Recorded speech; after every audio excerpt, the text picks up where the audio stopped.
पारा नंबर 3 सूरह आल इमरान आयत नंबर 85। औज़ुबिल्लाहि मिनश्शैतानिर्रजीम बिस्मिल्लाहिर्रहमानिर्रहीम।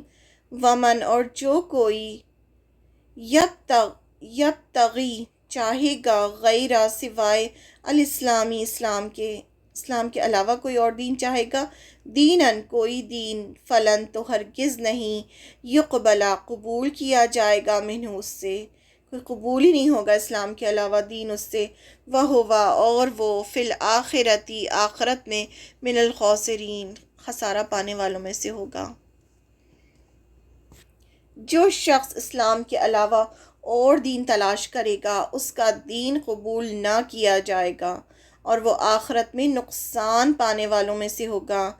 And whoever seeks a religion other than Islam, it will never be accepted of him and in the hereafter he will be one of the losers।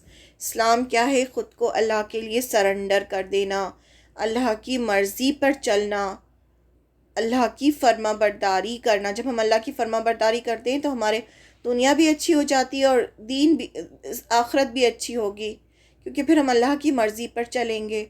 तो यही इस्लाम है। और जो कोई इस्लाम के अलावा, दीन का मतलब होता है वे ऑफ लाइफ, कोई और वे ऑफ लाइफ पे चलेगा, अल्लाह की फर्मा बरदारी नहीं करेगा, अपनी मर्ज़ी करेगा, तो फिर नेचुरली वो तो नुकसान उठाएगा, क़यामत के दिन उसे सज़ा मिलेगी उसकी उस मर्ज़ी करने की जो उसने अपनी दुनिया जो है अपनी मर्ज़ी से बिताई। ये आयत साफ साफ ऐलान है कि अल्लाह ताला इस्लाम के अलावा किसी भी दीन को कबूल नहीं करेंगे। जिसने इस्लाम लाकर अच्छे काम किए होंगे वही कबूल होंगे और उनका बदला मिलेगा। अगर कोई किसी दूसरे मज़हब को मानता है और अच्छे काम करता है तो उसके अच्छे कामों का बदला उसे दुनिया में ही दे दिया जाता है। आखिरत में उसे इन अच्छे कामों का कोई फ़ायदा नहीं होगा, क्योंकि वो काम उसने अल्लाह के लिए नहीं किए होंगे और अल्लाह की नाफरमानी की होगी। रसूल आप सल्लल्लाहु अलैहि वसल्लम को रसूल नहीं माना, इस्लाम कबूल नहीं किया होगा। यानी इस वजह से उसका जो है, जो भी उसकी जो अच्छी चीज़ें होंगी उसका बदला अल्लाह ताला दुनिया में दे देंगे, लेकिन आखिरत में उसे उसका कोई बदला नहीं मिलेगा। यहाँ इनडायरेक्टली यहूद और नसारा को भी वार्निंग दी जा रही है कि उनका दीन जो उन्होंने ख़ुद से बना लिया है, क्योंकि अल्लाह ने तो नहीं बनाया था यहूदी और नसरानी, ये तो इन्होंने खुद ही बनाया था। इब्राहीम अलैहिस्सलाम तो मुसलमान थे, इस्लाम ही लाए थे। आदम अलैहिस्सलाम से लेके आप सल्लल्लाहु अलैहि वसल्लम तक जितने भी पैगंबर थे सब ने इस्लाम की तरफ ही लोगों को बुलाया, लेकिन ये तो लोग थे जो पैगंबर के जाने के बाद उन्होंने अपने अपने मज़हब बना लिए। तो अल्लाह ताला फरमाते हैं कि वो कबूल नहीं होंगे और क़यामत के दिन जो भी इस्लाम के अलावा कोई और दीन लाएगा वो कबूल नहीं होगा। ऐसे तमाम लोगों के लिए सिर्फ जहन्नम होगी। इसलिए फ़रमाया कि जो शख्स इस्लाम के सिवा कोई और दीन अपनाएगा उसका वो दीन कबूल नहीं होगा और वो आखिरत में नुकसान उठाने वाला होगा।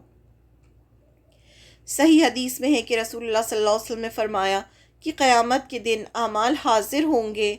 नमाज आकर कहेगी, ए अल्लाह मैं नमाज हूँ। अल्लाह ताला फरमाएंगे कि तू अच्छी चीज़ है। सदका कहेगा, ए अल्लाह मैं सदका हूँ। ये जितनी भी हमें मटेरियलिस्टिक चीज़ें दिखती हैं ना, जो नॉन लिविंग है, ये सब बात करेंगी उस दिन।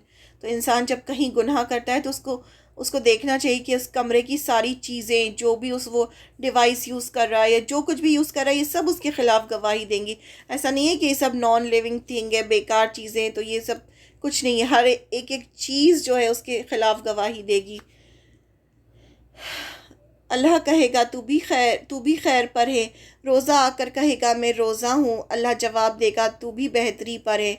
फिर इसी तरह और अमाल भी आते जाएंगे, सबको यही जवाब मिलता रहेगा। फिर इस्लाम हाजिर हो जाएगा और कहेगा, ए अल्लाह तू सलाम है और मैं इस्लाम हूँ। अल्लाह ताला फरमाएगा तू खैर पर है, आज तेरे ही उसूलों पर सबको जांचूंगा, फिर सज़ा या इनाम दूंगा। यानी जिसने तुझे अपनाया होगा वो निजात पाएगा और जिसने तुझे कबूल ना किया होगा वो निजात से महरूम होगा। और निजात क्या है? अल्लाह की रज़ा, जन्नत निजात है। और महरूमी क्या है? जहन्नम। और जहन्नम में जब इंसान होगा तो हमेशा हमेशा के लिए जहन्नम होगी फिर।